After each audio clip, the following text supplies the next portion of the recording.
Students, जैसे कि हमने चैप्टर नंबर 1 के पे तमाम चीज़ें डिस्कस की थी और आज हमारा चैप्टर नंबर 2 स्टार्ट हो रहा है। और चैप्टर नंबर 1 की स्टार्टिंग में ही मैंने ये बात आपको बताई थी कि हमारे पास जो बिज़नेस है वो 4 तरह के लोग, यानी उसकी जो फॉर्म्स हैं बेसिकली वो 4 टाइप्स की हैं। सबसे पहली sole proprietorship, then partnership, joint stock company and last cooperative societies. तो ये हमारा सेकंड चैप्टर है आज बिजनेस ऑर्गेनाइजेशन, और इसके क्वेश्चन नंबर 1 के अंदर sole proprietorship, partnership, joint stock company और कोऑपरेटिव्स की सिर्फ एक हाईलाइट दी हुई है, शॉर्ट डिस्क्रिप्शन दी हुई है।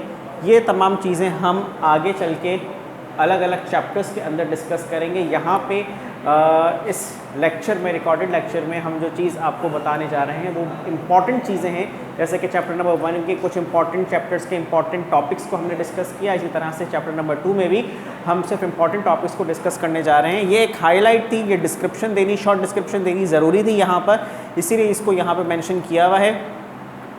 हम क्वेश्चन नंबर 2 के ऊपर इसमें डायरेक्ट मूव कर रहे हैं और जो क्वेश्चन है वो कुछ इस तरह का है, describe the various factors influence on the selection of business ownership.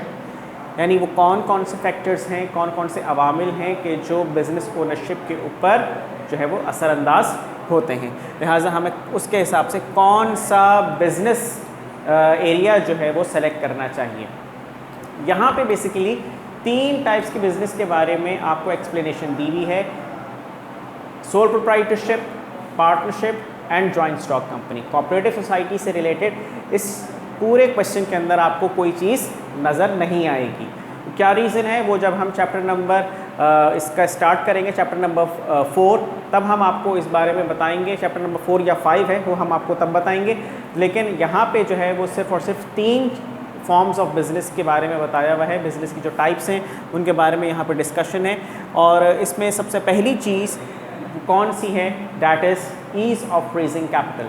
यानी आप अपने किसी भी बिज़नेस में, यानी जो बिज़नेस है आपका आइदर सोल प्रोप्राइटर, पार्टनरशिप और जॉइंट स्टॉक कंपनी, उसमें आपके पास कैपिटल रेज करने के कौन कौन से तरीके मौजूद होंगे। The businessman make arrangement for the whole of the capital from own pockets, then it is better to take initiative with sole trading form of business ownership. क्योंकि तमाम के तमाम बिजनेसमैन को अरेंजमेंट कैपिटल की अपनी ज़ाती जेब से करनी है, लिहाजा बेहतर है कि वो स्टार्टिंग में जो सोल ट्रेडिंग कर रहा है उसको ही स्टार्ट करे। यानी इब्तिदा में हर काम जो है वो इज्तिमाई तौर पे ना हो बल्कि इनफरादी तौर पे शुरू किया जाए। यानी अगर वो कारोबार कर रहा है तो कारोबार जो है पहले एक सोल ट्रेडिंग से स्टार्ट करे, यानी खुद अकेला ही बंदा स्टार्ट करे। But as it generally happens if the capital is to be raised from several persons और from outside source, then the business may be started with partnership. लेकिन ऐसा होता है कि एक बंदे के पास पैसा नहीं है मगर उसके पास स्किल्स मौजूद हैं और दूसरा बंदा उसके साथ अपनी इन्वेस्टमेंट लगाने के लिए तैयार है या और लोगों से वो पैसे ले रहा है, तो वो एक शर्त रख देते हैं कि तुम इसमें भी हमें कुछ ना कुछ शेयर दोगे।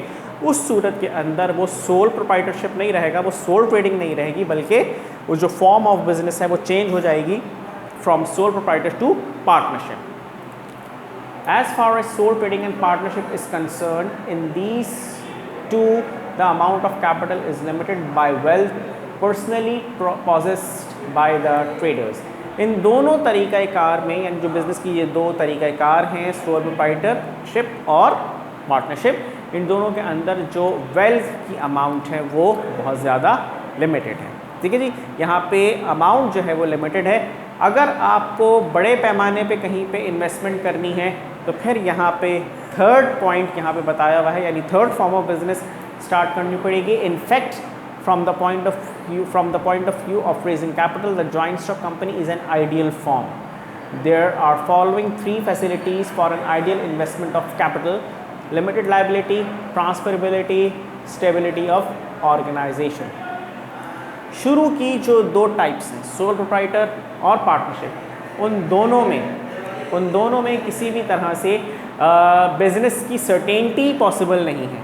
वेल्थ लिमिटेड है, बिज़नेस की सर्टेनिटी पॉसिबल नहीं है, किसी का इंतकाल हो जाए तो उसी वक्त ही जो है वो बिज़नेस ख़त्म हो सकता है। पार्टनरशिप में किसी एक पार्टनर की डेथ हो गई तो पार्टनरशिप बिज़नेस जो है वो ख़त्म हो सकता है। पार्टनरशिप ख़त्म हो जाएगी, पार्टनरशिप डीड पे इफेक्ट पड़ेगा। सोल प्रोप्राइटर के अंदर अगर कारोबार करने वाला शख्स ही किसी वजह से इस काबिल ना रहा कि वो कारोबार को आगे कंटिन्यू कर सके, तो वो भी सोल ट्रेडिंग भी वहाँ पे इफ़ेक्ट करेगी। लेकिन अगर आपने ज़्यादा बड़े पैमाने पे इन्वेस्टमेंट करनी है तो आइडियल सिचुएशन आपके पास, जैसे कि बताया, जॉइंट स्टॉक कंपनी की फॉर्म में मौजूद है। उसके 3 मेन रीजंस कौन से हैं? वो ये हैं, लिमिटेड लायबिलिटी, आपके पास लायबिलिटी लिमिटेड होती है। ट्रांसफरेबिलिटी, आप अपनी ओनरशिप किसी के दूसरे के ऊपर ट्रांसफ़र कर सकते हो, कोई दूसरा आपकी जो है ओनरशिप ट्रांसफ़र कर सकता है, या आप किसी से ट्रांसफ़र कर ले सकते हो, या आप अपनी ओनरशिप किसी और को ट्रांसफ़र कर सकते हो। ये सब चीज़ें डिटेल में हम इसके चैप्टर में पढ़ेंगे, जॉइंट स्टॉक कंपनी के चैप्टर में। स्टेबिलिटी ऑफ ऑर्गेनाइजेशन, क्योंकि यहाँ पर जॉइंट स्टॉक कंपनी के अंदर पार्टनर्स आएँ पार्टनर जाएँ, या कोई इंडिविजुअल रहे ना रहे, इससे कोई फ़र्क नहीं पड़ता। कंपनी की एक सेपरेट लीगल एग्जिस्टेंस होती है, जिसकी वजह से ये बिज़नेस अपनी जगह पे कंटिन्यू रहता है। Second point is burden of tax. जाहिर सी बात है कि कारोबार करेंगे तो टैक्स भी देना है। It is important to keep in mind that these days the burden of tax has increased so much that while selecting the form of organization where the business is to run on large scale capital, there the burden of tax is not so important, because for joint stock company will be best form of organization. Whatever amount of tax may be required to be paid, because the tax amount is distributed among various shareholders. जाहिर सी बात है कि जितना बड़ा आपका कारोबार होगा उतना ही ज़्यादा आपके ऊपर टैक्स इम्पोज किया जाएगा। अगर मैं एक फ़र्द वाहिद के तौर पे अपना कारोबार चला रहा हूँ तो जितना भी टैक्स होगा वो मुझे ख़ुद को पे करना पड़ेगा। अगर मैं पार्टनरशिप में अपना बिज़नेस रन कर रहा हूँ तो जितने भी मेरे पार्टनर्स होंगे, 3, 4, 5, 6, 7, 8, 10 तक जितने भी मेरे पार्टनर्स होंगे, उन सब को जो है वो टैक्स का अमाउंट पे करना पड़ेगा। डिवाइड ज़रूर हो जाएगा बिज़नेस के हिसाब से, लेकिन हम सबको वो टैक्स का अमाउंट पे करना पड़ेगा। लेकिन जब हम बात करते हैं जॉइंट स्टॉक कंपनी की, तो वहाँ पे जो टैक्स की डिस्ट्रीब्यूशन है वो नंबर ऑफ़ शेयर्स के ऊपर डिपेंड करती है कि कितने शेयर होल्डर्स हैं और किसके पास कितने शेयर्स हैं। उसके हिसाब से आप जो है वो टैक्स का बर्डन आपका डिवाइड हो जाता है और आप टैक्स से बच जाते हो, यानी ज़्यादा टैक्स आपको नहीं देना पड़ता। Nature of business activity. The nature of business activity is another important factor to be in mind while selecting the form of ownership. यानी आपको कौन सी बिज़नेस करना है, बिज़नेस की एक्टिविटी क्या है, वो आप सेलेक्ट करोगे। Either that whether business chosen is a manufacturing, trading और सर्विस एक्टिविटी, यानी इन तीनों में से, जैसा कि हमने फर्स्ट चैप्टर के अंदर भी पढ़ा था कि कौन सा बिज़नेस आप करना चाह रहे हो, यहाँ पे आपको बिज़नेस एक्टिविटी सेलेक्ट करनी है। Business providing direct service is generally organised as sole proprietorship because success in this area depends upon the personal abilities of the businessman. अगर कोई शख्स इनफरादी तौर पे बिज़नेस कर रहा है, कारोबार कर रहा है, तो उसके पास ये तमाम बातें मौजूद हों, उसके अंदर इतनी काबिलियत हो कि वो अपने तमाम एरियाज़ जो बिज़नेस के हैं उसको बेहतर तरीके से ऑर्गेनाइज कर सके। Trading and manufacturing activities on the other hand can take any form ranking from sole proprietor to company depending upon the volume and size of the business and area of operation।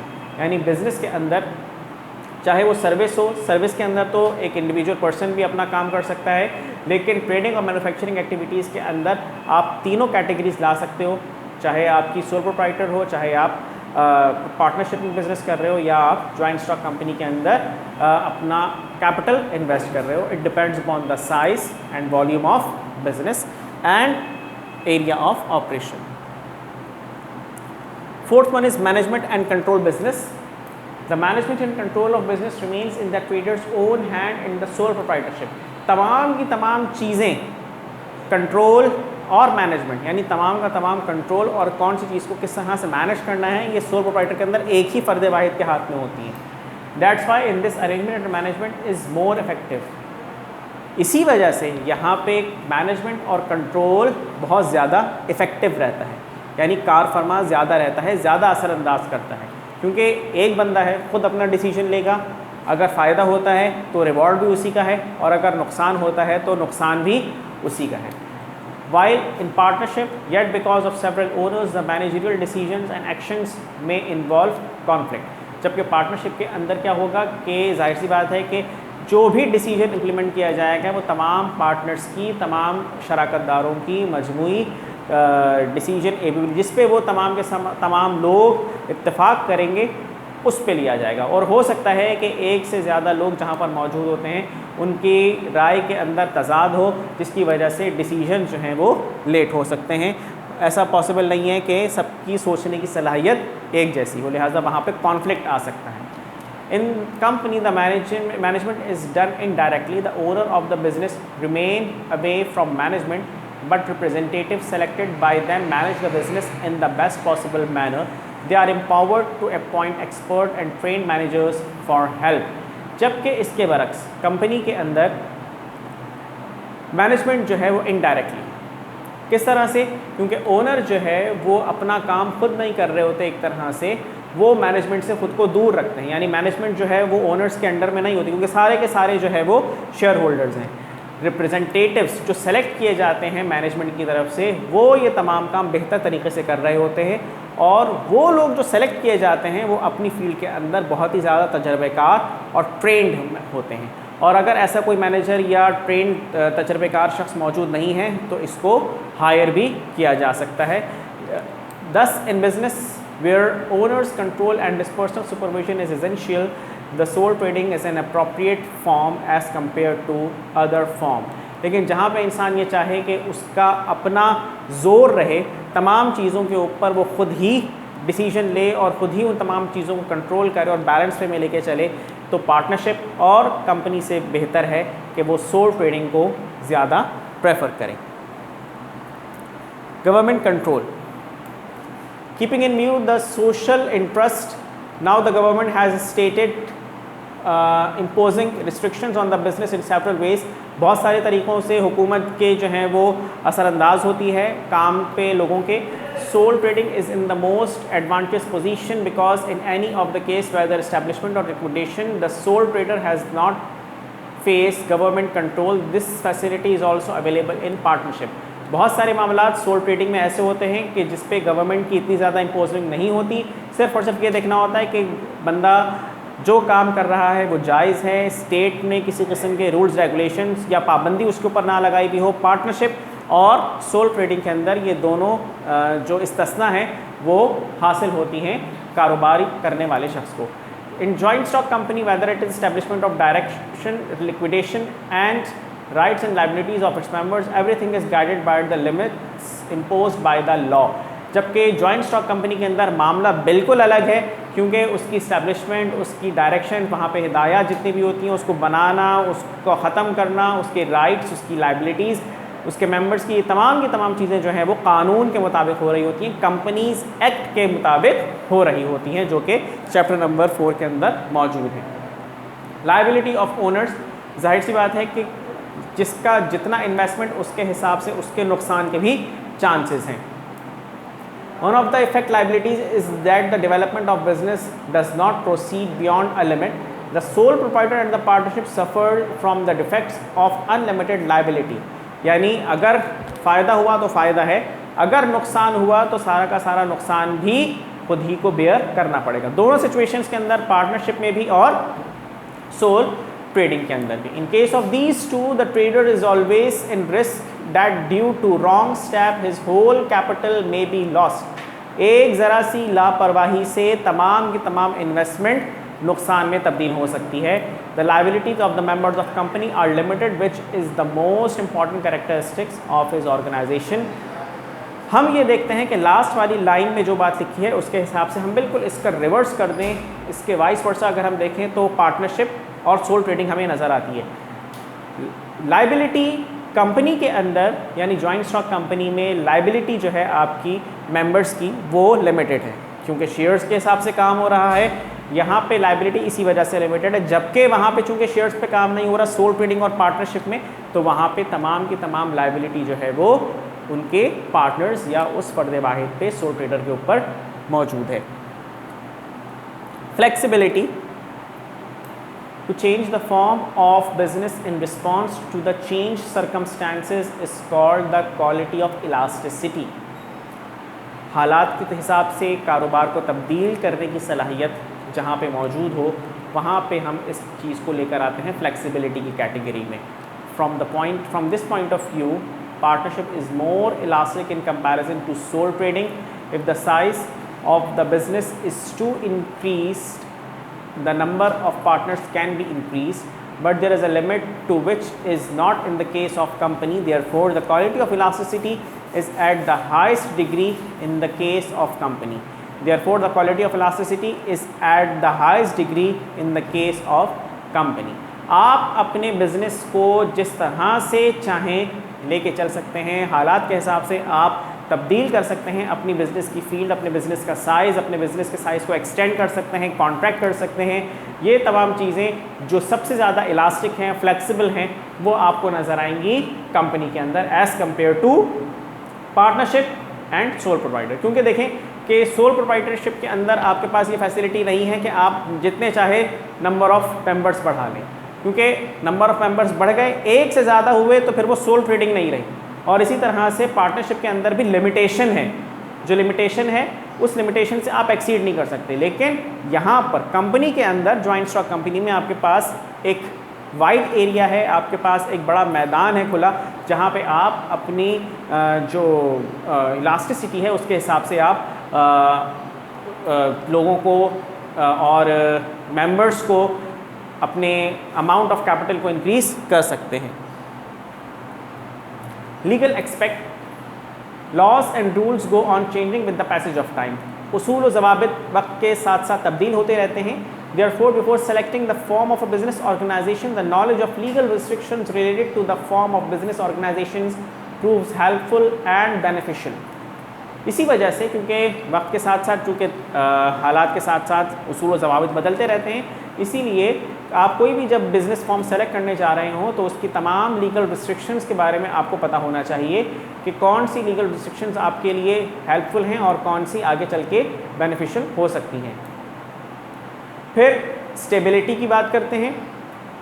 Bye stability we means that the life of organisation should not be uncertain. जैसा कि मैंने ऊपर बहुत detail में ये बात बता दी थी कि लाइफ जो है वो किसी की भी पता नहीं है, इंसान की है, इंसान कारोबार कर रहे होते हैं, कौन कब तक ज़िंदा रहे ये किसी को नहीं पता। सोल प्रोप्राइटरशिप और पार्टनरशिप का बिजनेस, पार्टनरशिप रिमेन नहीं रह सकता, कंटिन्यू नहीं कर सकता अगर किसी की भी सर्टेन डेथ हो जाए या कोई for the time being business से हट जाए। तो ये दोनों चीज़ें जो हैं फॉर्म्स ऑफ बिजनेस इफेक्ट करेंगी, जबकि पार्टनरशिप के अलावा और सोल ट्रेडिंग के अलावा जो जॉइंट स्टॉक कंपनी है वो अपनी जगह पे कंटिन्यू रहती है। उसकी कोई आ जाए, कोई चला जाए, कोई ज्वाइन करे, कोई लीव कर दे, कोई रिटायर हो जाए, इससे कोई फ़र्क जॉइंट स्टॉक कंपनी पे नहीं पड़ता है। बिजनेस सीक्रेसी, जितने लोग बिज़नेस के अंदर शामिल होते चले जाएंगे उतने ही ज़्यादा ये ख़तरात लाहक होते हैं कि बिज़नेस की जो राज हैं वो बाहर जाके अफशा हो सकते हैं। यानी बिज़नेस के राज़ों को राज रखना एक बहुत इम्पॉर्टेंट चीज़ है, एक इम्पॉर्टेंट पॉइंट है, एक इम्पॉर्टेंट फैक्टर है। लिहाजा यहाँ पर सबसे ज़्यादा अहम चीज़ जो है वो ये कि आप अपने बिज़नेस की तमाम राज़ों को किस तरह से राज रख सकते हैं। और जाहिर सी बात है, अगर एक बंदा मैं मौजूद हूँ और वो अपना बिज़नेस चला रहा है तो सारे राज जो हैं वो मेरे पास ही हैं, किसी और से मैं अगर शेयर करूं ना करूं ये मेरी मर्ज़ी होगी। लेकिन जितने लोग पार्टनरशिप की फॉर्म के अंदर या जॉइंट स्टॉक कंपनी के अंदर बढ़ते चले जाएंगे, ये बिज़नेस सीक्रेसी उतनी ही ज़्यादा इफ़ेक्ट करती चली जाएगी। Last point, that is easily organising. From the point of view establishing of organising a business, sole trading is best. Least amount of difficulties and restrictions are to be faced in case of its establishment and organization। यानी आप अगर formation की बात कर रहे हैं, किसी भी ऑर्गेनाइजेशन की बात कर रहे हैं, तो वहाँ पे सोल ट्रेडिंग बेस्ट है कि हर काम एक ही बंदे की जहनियत से होगा।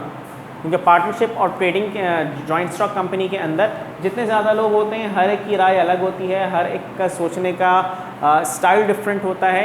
जबकि सोल ट्रेडिंग के अंदर एक बंदा है, एक फ़र्द वाहिद की ही इंस्ट्रक्शंस के ऊपर सारा काम हो रहा होता है और सारा काम जो है, सारा का सारा निज़ाम उस एक बंदे के हाथ में होता है। तो लिहाजा जितनी ही ज़्यादा डिफ़िकल्टीज़ कम होंगी, रिस्ट्रिक्शंस कम होंगी, उतना ही ज़्यादा बिज़नेस जो है वो अच्छा रन कर सकेगा।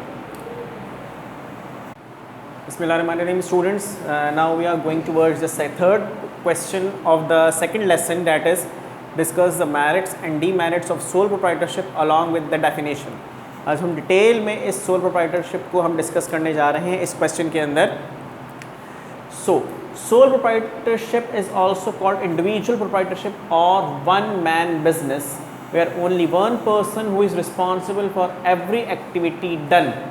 यानी सोल प्रोप्राइटर को हम इंडिविजुअल प्रोप्राइटरशिप भी कहते हैं और दूसरे अल्फाज के अंदर हम इसे वन मैन बिजनेस भी कहते हैं कि जहाँ पर एक ही शख्स अपने कारोबार की तमाम सरगर्मियों का जिम्मेदार होता है. It is the earliest form and it is the only organization where one person gets complete control over the business for bearing the risk and all profit and loss belongs to him. यहाँ पे उसकी तमाम benefits भी बताए हुए हैं और तमाम की तमाम लाइबिलिटीज़ भी बताई हुई हैं कि उसके ऊपर जिम्मेदारियों के साथ साथ तमाम रिस्क भी है कि जहाँ वो तमाम का तमाम प्रॉफिट खुद अर्न करेगा वहाँ पे अगर कोई नुकसान हो जाता है तो वो भी नुकसान कोई और उसके साथ शेयर करने वाला नहीं होगा. Sole proprietorship can also called as self-employed. जैसे कि एक ही बंदा काम करने वाला है, कारोबारी शख्स है, तो उसको सेल्फ एम्प्लॉयड भी कहा जा सकता है. This business is exclusively in the hands of an individual. Most of the bakery, hardware stores, service stations, barber shops, doctors' clinics, service stations, beauty parlors, etc. are examples of sole proprietorship. यानी यहाँ पे उन तमाम कारोबार के नाम आपको बताए हुए हैं. इसके अलावा और भी बिजनेसेस हैं और भी नए नए बिज़नेस जनरेट हो रहे हैं. तो ये जो अमूमी तौर पे बेकरी की दुकान या करियाना स्टोर आपके गली मोहल्ले में आपने देखा होगा, नाई की दुकानें हैं, ब्यूटी पार्लर्स हैं, डॉक्टर का क्लिनिक है, ये तमाम की तमाम चीज़ें जो हैं वो सोल प्रोप्राइटर के बिज़नेस के अंदर लाई करती हैं. ये तो एक छोटी सी तमहीद थी. यहाँ पे डेफिनेशन भी मेंशन है सोल प्रोप्राइटरशिप की. So we are going to discuss the first definition which is given by Charles Tippett. It is that form of business organization which is owned, managed and controlled by a single individual who received all the profits and risked all his property in the success of the enterprise. यानी एक ही फ़र्द वाहिद है जो तमाम business के organisation का मालिक है, owner भी है, मैनेज भी उसे खुद कंट्रोल करना है, कंट्रोल भी सारा उसी के पास है, क्योंकि तमाम का तमाम प्रॉफिट उसी को मिलना है. और जब प्रॉफिट मिलना है तो प्रॉफिट ऐसे ही नहीं मिल जाएगा, बहुत बड़ा रिस्क भी है उसके पास तमाम की तमाम उसकी प्रॉपर्टी का.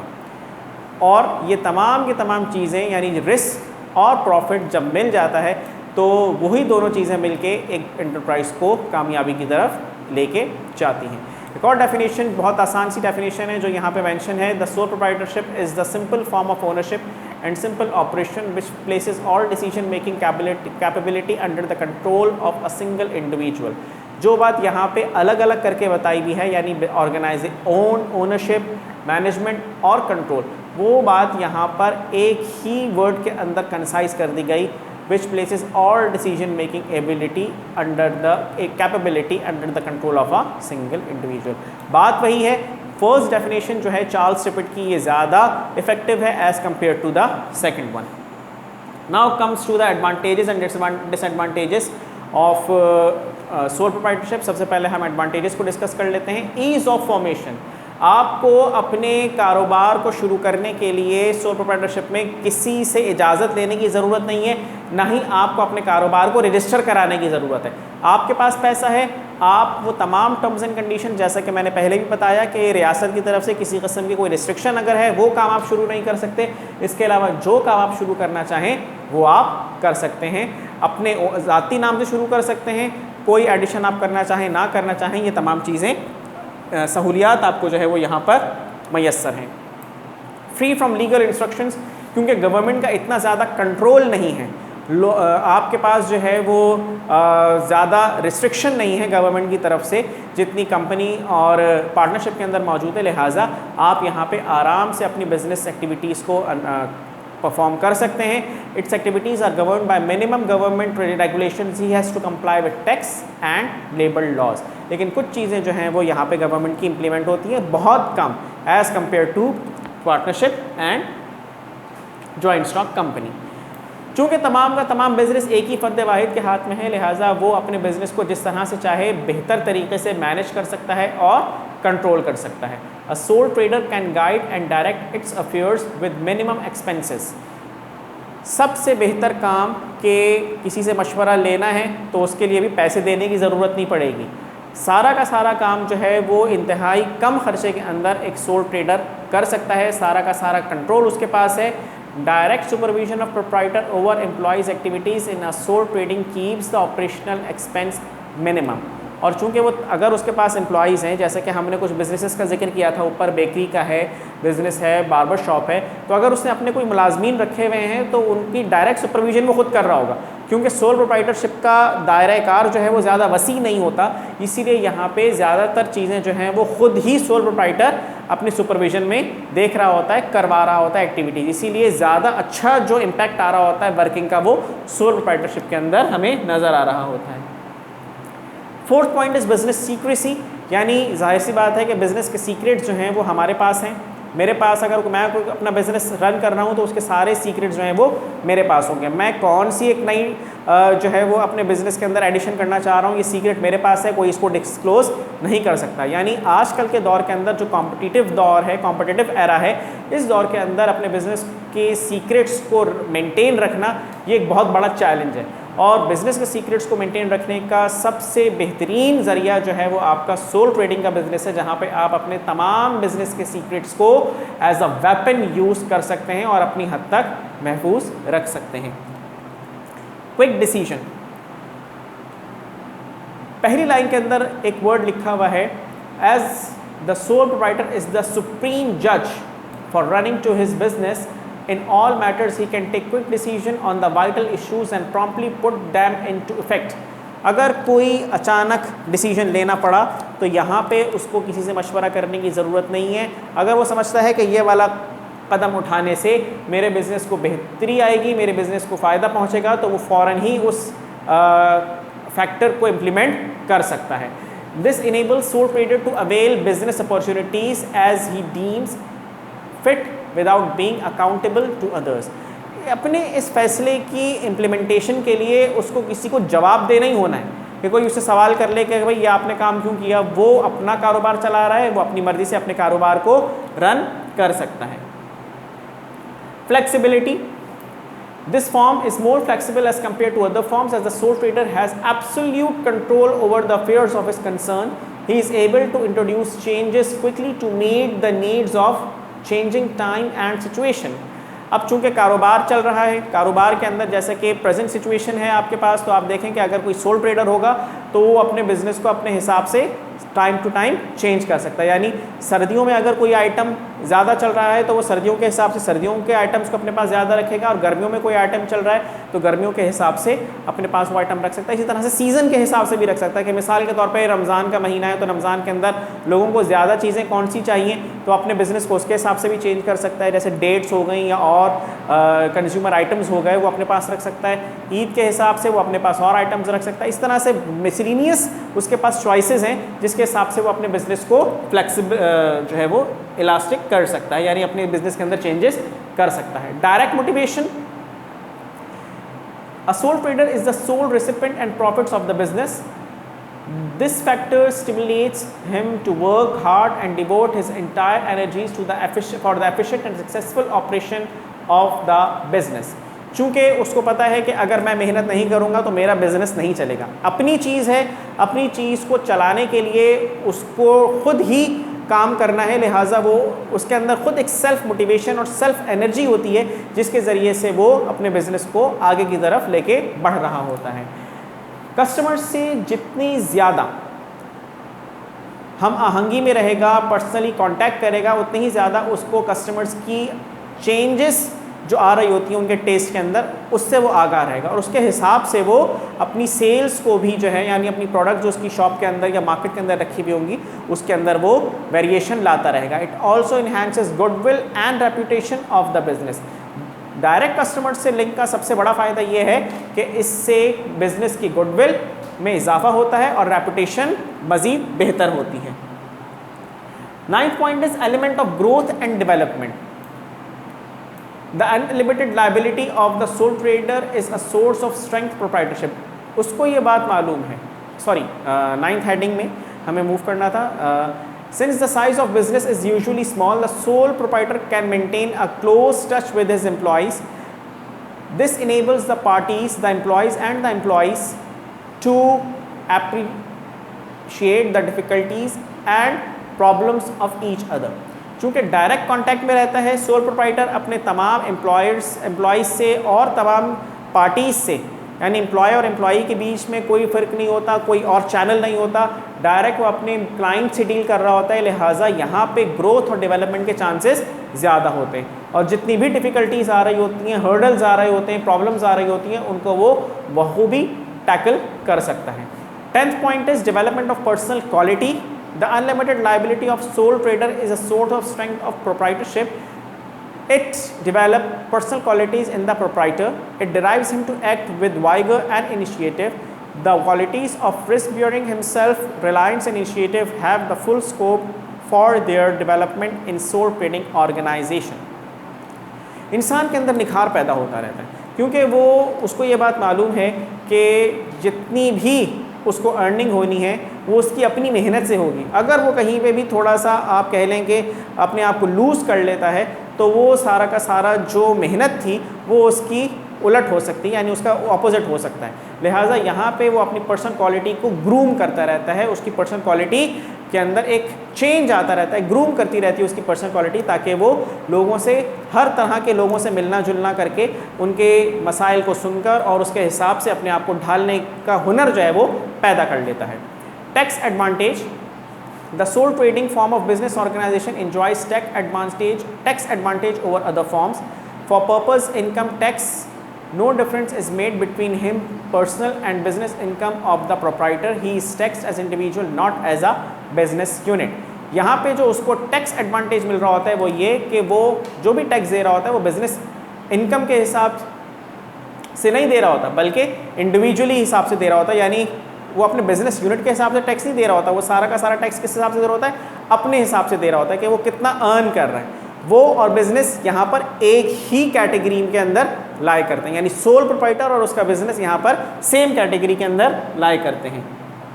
ईज ऑफ डिसोल्यूशन, जिस तरह से बनाया था ईज़ ऑफ फॉर्मेशन कैटेगरी थी, वहीं पे ईज़ ऑफ डिसोल्यूशन भी है। जिस तरह से बनाते वक्त उसे किसी की इजाज़त की ज़रूरत नहीं थी, अपने कारोबार को ख़त्म करते वक्त भी उसे किसी की इजाज़त की ज़रूरत नहीं है।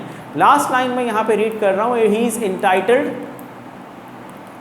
Is entitled to realize money from business debtors even after the dissolution of the business। यानी अगर उसने किसी को कर्ज़ा दिया हुआ था तो वो उसके बाद भी जो है वो अपने कर्ज़े की डिमांड कर सकता है, अपने बिजनेस के ख़त्म होने के बाद भी। ये यहाँ पे हमारे पास एडवांटेजेस थी, 12 advantages. Now we move towards the disadvantages of sole proprietorship. The first and the most important disadvantage is the burden of unlimited liability।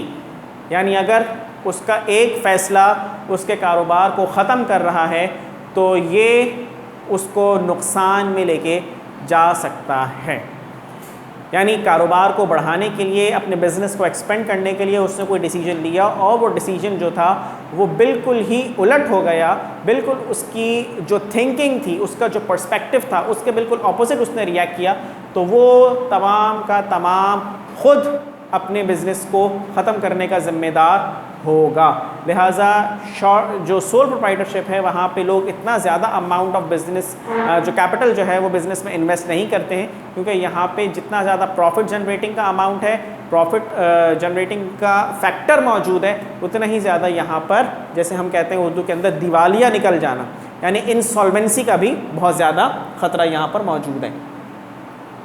Limited managerial ability. अब हर इंसान के पास तमाम चीज़ें मौजूद नहीं होती, हर किस्म का हुनर मौजूद नहीं होता। यानी एक इंसान जो है अगर अकाउंट्स में अच्छा है या कंट्रोलिंग में अच्छा है तो ज़रूरी नहीं है कि उसके पास मैनेजरियल एबिलिटीज़ भी उतनी ही ज़्यादा स्ट्रॉन्ग हों। यहाँ पे पढ़ के मैं एक्सप्लेन कर देता हूँ। One man however competent he may be is not likely to be an expert in all matters of business. The sole trader's ability to manage his business affairs is limited. This restricts the growth of the size of a sole trading concern। चूँकि उसके पास इतनी ज़्यादा efficiencies नहीं हैं, ability नहीं है कि वो बहुत सारे चीज़ों को एट अ टाइम मॉनिटर कर सके, लिहाजा यहाँ पर वो अपने बिज़नेस को ज़्यादा एक्सपेंड नहीं कर सकता, क्योंकि जितना बड़ा बिज़नेस होगा उसका उतनी ही ज़्यादा उसको अपनी सुपरविज़न भी स्ट्रॉन्ग करनी पड़ेगी। और ये ज़रूरी नहीं है कि एक शख्स जो है वो इतने ज़्यादा एरियाज़ के अंदर अपने आप को स्ट्रॉन्ग इनफ समझे। लिहाजा यहाँ पर जो उसके साइज़ को लिमिटेड रखती है वो यही है कि वो अपनी मैनेजरियल एबिलिटीज़ को इतना ज़्यादा जो है वो मूव नहीं कर सकता, यानी लिमिटेड है उसका जो सोचने की थिंकिंग है, मैनेजरियल एबिलिटी जो है उसकी वो बहुत ज़्यादा लिमिटेड है। और इसी वजह से उसका जो लिमिटेड कैपिटल है वो उसके साइज़ को बढ़ने से रोकता है। यानी लिमिटेड कैपिटल से मुराद ये है कि जितना ही ज़्यादा उसके पास पैसा वो इन्वेस्ट करता जाएगा, इन्वेस्ट करने का पर्पस क्या है, अपने बिजनेस को एक्सपेंड करना। ये सारे के सारे पॉइंट स्टूडेंट्स एक दूसरे से इंटरलिंक्ड हैं, यानी लिमिटेड मैनेजरियल एबिलिटी की वजह से उसका कैपिटल जो है वो लिमिटेड है, उसकी जो इन्वेस्टमेंट है यानी वो जो ज़्यादा अमाउंट ऑफ कैपिटल इन्वेस्ट नहीं कर रहा वो इस वजह से नहीं कर रहा क्योंकि उसके पास जो मैनेजरियल एबिलिटीज़ हैं वो बहुत ज़्यादा नहीं है, लिमिटेड है।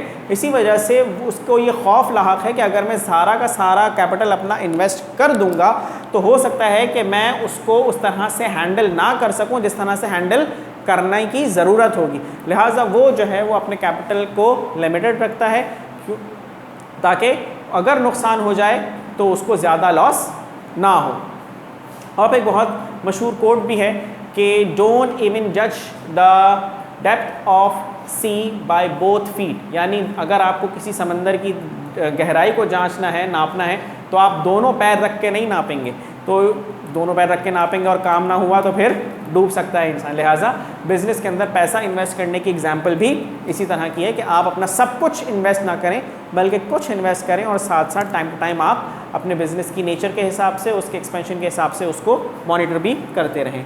लिमिटेड एक्सपेंशन, चूँकि मैनेजरियल एबिलिटीज़ लिमिटेड हैं इस वजह से इन्वेस्टमेंट ऑफ कैपिटल लिमिटेड है, और चूँकि इन्वेस्टमेंट ऑफ कैपिटल लिमिटेड है इसी वजह से बिज़नेस की एक्सपेंशन भी लिमिटेड है, यानी एक पर्टिकुलर पॉइंट से ज़्यादा आप अपने बिज़नेस को एक्सपेंड नहीं कर सकेंगे। उसका reason, limited managerial ability and capital resources of the sole trader do not allow the expansion of the sole trading business beyond a certain point. True, he may employ assistants to help him if he expands his business, but he can hardly take as much interest as the proprietor does. Besides this, the fear of unlimited liability is also a big hindrance in the expansion of business. यानी अगर मिसाल के तौर पे काम उसके पास ज़्यादा आ गया तो वो असिस्टेंट रख सकता है, लेकिन अमूमन ये देखने में आता है कि असिस्टेंट रखने के बाद जो है वो मैनेजर ख़ुद बहुत चीज़ों से हाथ उठा लेते हैं और फिर ये होता है कि सारा का सारा दारोमदार असिस्टेंट्स पर आ जाता है। तो जब ये वाला पार्ट आता है तो इसके अंदर बहुत बड़ा एक हिंड्रेंस जो है, रुकावट जो है वो आपकी लिमिटेड लायबिलिटी है कि आप अपनी अनलिमिटेड लायबिलिटी है कि जिसकी वजह से आप अपने बिज़नेस को एक्सपेंड नहीं कर सकते, कि आपके पास वसाइल इतने नहीं हैं कि आप अपने बिज़नेस को एक्सपेंड कर सकें। Fifth point is uncertain duration, यानी आपको नहीं पता कि कब खुदा न खास्ता कुछ ऐसा हो जाए हादसा जिसकी वजह से आप अपना बिज़नेस जो है वो बंद कर दें। A sole trading business has doubtful continuing, यानी इसके अंदर एक बहुत बड़ा डाउट है कि आपका बिजनेस जो है वो कब तक कंटिन्यू रहता है। Any uncertain happening in the personal life of the sole trader can also disturb the smooth running of his business with his death, insolvency और disability, his business also ends. अगर किसी वजह से खुदा न खास्ता कोई हादसा हो जाता है और उसकी जो है उसको डेथ हो जाती है बिजनेसमैन की, या किसी वजह से उसको नुकसान इतना होता है कि वो इंसॉल्वेंट हो जाता है यानी उसका दिवालिया निकल जाता है, या फिर डिसेबिलिटी किसी हादसे की वजह से वो हैंडीकैप हो जाता है, या खुदा न खास्ता दिमागी तवाज़ुन खो बैठता है, तो उसके साथ ही उसका बिजनेस जो है वो ख़त्म हो जाएगा। Chances of wrong decision, being a human error is still there. जाहिर सी बात है कि इंसान की स्किल्स, इंसान हरफन मौला नहीं होता, जैसे कहा जाता है उर्दू के अंदर बड़ा मशहूर कौल है कि इंसान हरफन मौला नहीं हो सकता, लिहाजा किसी न किसी जगह पर, किसी न किसी पॉइंट पर वो कहीं ना कहीं रॉन्ग डिसीजन ले सकता है। और अगर वो अपने घर वालों से या अपने फ्रेंड से कोई सजेशन ले रहा है और उसके बावजूद अगर वो गलत डिसीजन साबित होता है तो वो सारा का सारा वबाल उस गलत डिसीजन का उसी के ऊपर होगा, किसी और के ऊपर वो नहीं जा सकता। 7th point is absence of specialization. The sole trader has himself look after too many tasks: financing, managing, advertising, accounts, etc. These operations are done on a limited scale. ये तमाम चीज़ें एक लिमिटेड स्केल पर हो रही होती हैं, लेकिन इसके बावजूद भी तमाम चीज़ें जो हैं वो एक ही बंदे को देखनी पड़ रही होती हैं। यानी फाइनेंसिंग, कितना एक्सपेंसेस लगाए हो रहे हैं, कितना एसेट्स लगाए हुए हैं, मैनेजमेंट किस तरह से करनी है, एडवर्टाइजिंग करनी है, अकाउंट्स देखना है।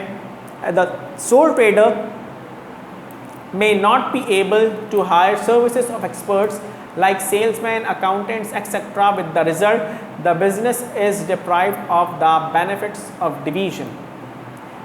सोल ट्रेडर के पास इतने वसाइल नहीं है कि वो अलग अलग फील्ड्स के अंदर अलग अलग एक्सपर्ट्स को हायर करे, जिसकी वजह से उसका बिज़नेस जो है वो ज़्यादा जो है वो एक्सपेंड नहीं कर पा रहा होता, क्योंकि उसके पास इन लोगों को हायर करने के लिए अमाउंट नहीं होता। यानी जाहिर सी बात है कि कोई मशीन तो है नहीं कि एक वन टाइम इन्वेस्टमेंट है, जाहिर सी बात है बंदे हैं, लोग हैं, एम्प्लॉइज़ हैं, हर महीने सैलरी देनी है और बहुत सारे खर्चे होते हैं, जिसकी वजह से वो इन तमाम चीज़ों को खुद ही डील कर रहा होता है। और दूसरा एक्सपेक्ट ये है कि अगर वो इन लोगों को हायर करेगा तो उसको अपने बिजनेस में अलग अलग डिविजन्स बनाने पड़ेंगे और वो लैक ऑफ कैपिटल की वजह से ये काम नहीं कर सकता। 8th point is weak bargaining position. Because of his limited operations in scale and scope, a sole trader is not in a position to extend any controlling influence over the market. Thus, he has to suffer both as buyer and seller. He may become an easy victim to any slight change in the mode of the market.